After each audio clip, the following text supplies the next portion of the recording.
Actuellement, nous sommes là pour parler de l'avenir de nos peuples,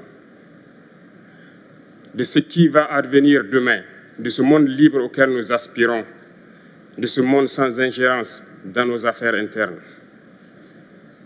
Nous avons les mêmes perspectives et je souhaite que ce sommet soit l'occasion donc de pouvoir tisser de très bonnes relations en vue d'un meilleur avenir de nos peuples. Les questions que mes générations se posent sont les suivantes, si je peux me résumer.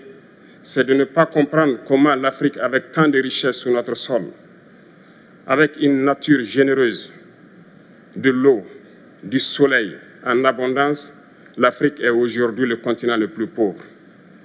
L'Afrique est un continent affamé. Et comment se fait-il que les chefs d'État traversent donc le monde à mendier? Voici des questions que nous nous posons et que nous n'avons pas de réponse jusque-là. Nous avons l'occasion de tisser de nouvelles relations. Et j'espère que ces relations puissent être les meilleures pour donner un meilleur avenir à nos peuples. Pour ce qui concerne le Burkina Faso, aujourd'hui, nous sommes confrontés depuis plus de 8 ans à la forme de manifestation la plus barbare, la plus violente du néocolonialisme, de l'impérialisme. L'esclavage qu'on tend encore à nous imposer. Nos dévanciers nous ont bien appris une chose. L'esclave qui n'est pas capable d'assumer sa révolte ne mérite pas que l'on s'apitoie sur son sort.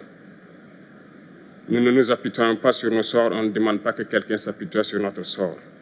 Le peuple burkinabé a décidé de lutter contre l'île terroriste en mesure de relancer son développement. Dans cette lutte, des vaillants peuples, des vaillantes populations se sont engagées à prendre les armes face au terrorisme, ceux que nous avons affectueusement appelés les VDP, des volontaires.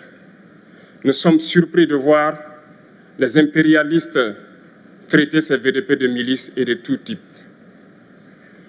C'est décevant, parce qu'en Europe, lorsque des peuples prennent les armes pour défendre leur patrie, on les traite de patriotes. Nos grands-pères ont été déportés pour sauver l'Europe. Ce n'était pas avec leur consentement, contre leur gré. Et bien au retour, on se rappelle bien qu'à Tiaroy, lorsqu'ils ont voulu revendiquer leurs droits élémentaires, ils ont été massacrés. Cela ne fait rien donc. Lorsque nous, peuple, nous décidons de nous défendre, on nous traite de milices. Mais là n'est pas le problème. Ce qui est le problème, c'est de voir des chefs d'État africains qui n'apportent rien à ces peuples qui se battent, mais qui chantent la même chose que les impérialistes en nous traitant de milices, en nous traitant donc d'hommes qui ne respectent pas les droits de l'homme. De quels droits de l'homme parle-t-on? Nous nous offusquons contre cela et c'est honteux. Il faut que nous, chefs d'État africains, nous arrêtons de nous comporter donc en marionnettes qui dansent à chaque fois que les impérialistes tirent sur les ficelles. Hier, le président Vladimir Poutine a annoncé donc l'envoi de céréales en Afrique. Nous sommes bien contents. Nous lui disons merci pour cela. Mais aussi, c'est un message passé à nous, chefs d'État africains, parce qu'au prochain forum, nous ne devrons pas venir ici sans avoir assuré, pour ceux qui ne connaissent pas la guerre, l'autosuffisance alimentaire de nos peuples. Nous devons prendre l'expérience de ceux qui ont pu déjà atteindre cela en Afrique, tisser de bonnes relations ici et tisser de meilleures relations avec la Fédération de Russie pour pouvoir assouvir les besoins de nos populations.